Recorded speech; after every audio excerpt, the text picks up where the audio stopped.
How does a person live for 60 years with a clear conscience, without allowing small failures and hidden sins to accumulate into an unbearable weight? How does someone grow spiritually decade after decade, instead of repeating the same struggles year after year? John Wesley discovered an answer so simple that most people overlook it. Every night, before he went to sleep, he practiced a 10-minute ritual that became a complete daily cleansing of the soul. He reviewed every hour of his day. He asked himself 3 specific questions. He wrote his failures in a journal, and he refused to go to bed with unconfessed sin or unresolved conflict. This simple practice prevented small missteps from becoming destructive patterns. Because Wesley discovered something most people never realize. People rarely fall into major mortal failure all at once. They drift. They slip gradually. They ignore small compromises. They postpone correction. And eventually, what was once small becomes overwhelming. Wesley refused to allow that process to happen. The routine began in 1731 when Wesley was 28 years old. He was experiencing a persistent sense of guilt and inner unrest. Yet, he could not identify the cause. He was not committing obvious, scandalous sins. He was disciplined. He was devoted. He was religious. And still, something felt wrong. Eventually, he recognized the problem. He was allowing small things to accumulate without ever dealing with them. An impure thought in the morning that he ignored. A harsh word at midday for which he never apologized. Time wasted in the afternoon that he never acknowledged. None of these seemed serious enough to interrupt his day. But by the end of the week, a dozen unresolved failures weighed heavily on his conscience. So Wesley created a ritual that forced him to deal with everything before it accumulated. Every night, without exception, 15 minutes before sleep, Wesley sat with his journal and reviewed the entire day, not vaguely, not generally, hour by hour. He mentally divided his day. What did I do from 4 to 5? From 5 to 6? From 6 to 7? And so on until the present hour. For each hour, he asked 3 specific questions developed by the Oxford Methodist group known as the Holy Club. Did I do anything I should not have done? This was not a vague question about sin. It demanded specificity. Did I speak wrongly? Did I entertain impure thoughts? Did I act in anger? Was I dishonest? The question forced Wesley to identify concrete actions instead of feeling vague guilt. Did I fail to do something I should have done? This exposed scenes of omission. Should I have helped someone but walked past? Should I have spoken truth but remained silent? Should I have prayed but procrastinated? Did I do everything for the glory of God? This question was the most searching. It exposed not only wrongdoing and neglect, but neutral actions that could have been directed toward God but were not. In Wesley's preserved journals, we find records like this. Prayed, but my mind wandered several times. Spent too much time in trivial conversation. Was impatient with one who interrupted me. Ate excessively at dinner. Felt pride when praised. Notice the honesty. He did not generalize. He identified specific failures. He recorded when they occurred. This was crucial because the human mind excels at forgetting and minimizing. But when you write, I was impatient with that person at 10:15 a.m. You cannot pretend it was insignificant. After identifying failures, Wesley confessed them specifically to God. Not forgive my sins in general, but forgive my impatience. Forgive my wasted time. Forgive my pride. Forgive my gluttony. If the failure involved another person, he decided immediately how to correct it the next day. Nothing remained unresolved. Wesley discovered that 10 minutes of nightly review produced three powerful effects.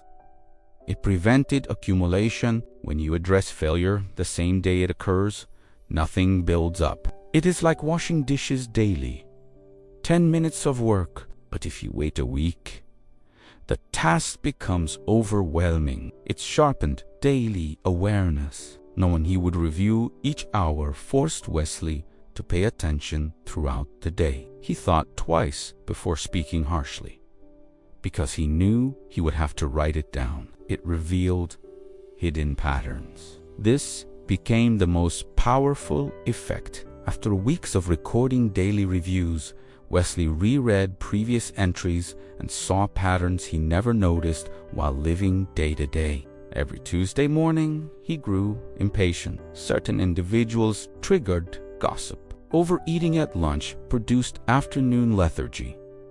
These patterns had always been present, but only written records revealed them. Wesley insisted on writing rather than merely reflecting mentally. He believed the human mind is too dishonest to be trusted without external accountability. The mind minimizes failure. It forgets embarrassment. It convinces us that things were not that bad. Paper does not lie, and when something is written 5 times in 2 weeks, you cannot deny it is a pattern. Wesley wrote of the immense peace that came from ending each day with nothing unresolved. He went to sleep without untreated guilt. He woke refreshed, not only physically, but spiritually. Many people sleep with weeks of unresolved guilt weighing upon them. They wake exhausted in soul. Wesley lived differently. Wesley maintained this discipline for more than 60 years. Even weeks before his death at 88, he continued his nightly review. Historians examining his journals find thousands of pages of honest daily self-examination. They find a man who did not deceive himself, a man who refused to accumulate spiritual debris, a man who dealt with everything immediately. Wesley discovered a powerful principle. If a person corrects just one small issue per week, that is 52 corrections per year, over 10 years, that becomes 520 corrections. Each correction releases energy previously wasted. Growth becomes exponential. Wesley observed Christians who at 60 had the same struggles they had at 20, the same impatience, the same pride, the same destructive habits, not because they lacked desire to grow, but because they never examined themselves honestly. Without specific identification, nothing changes.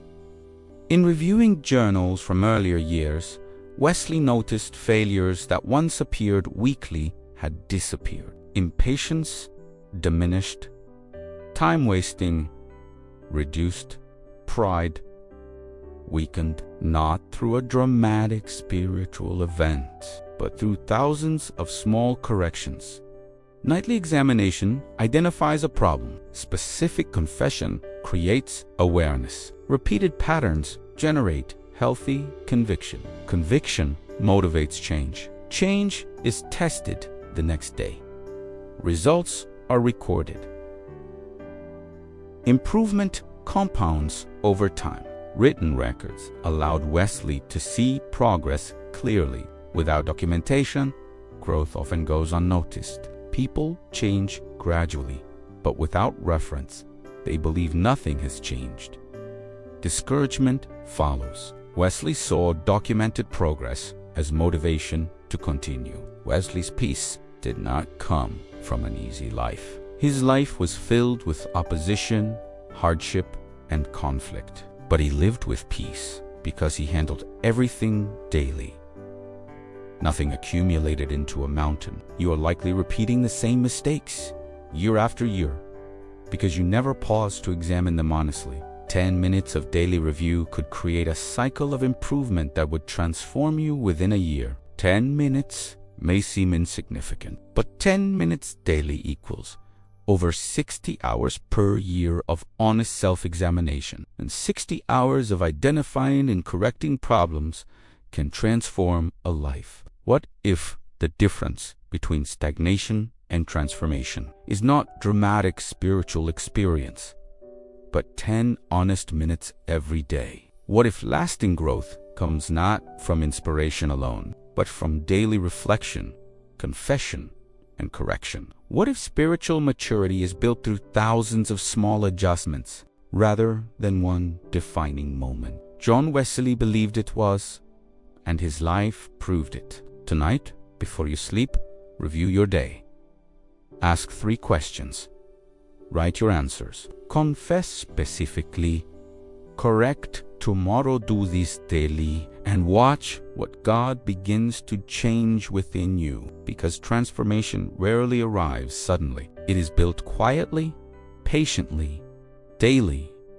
If this message strengthened your faith and challenged your spiritual life, subscribe to Faith Over Feelings for more teachings that draw you closer to God. Share this message with someone who desires a clear conscience and a transformed life. And remember, small daily obedience leads to lifelong transformation.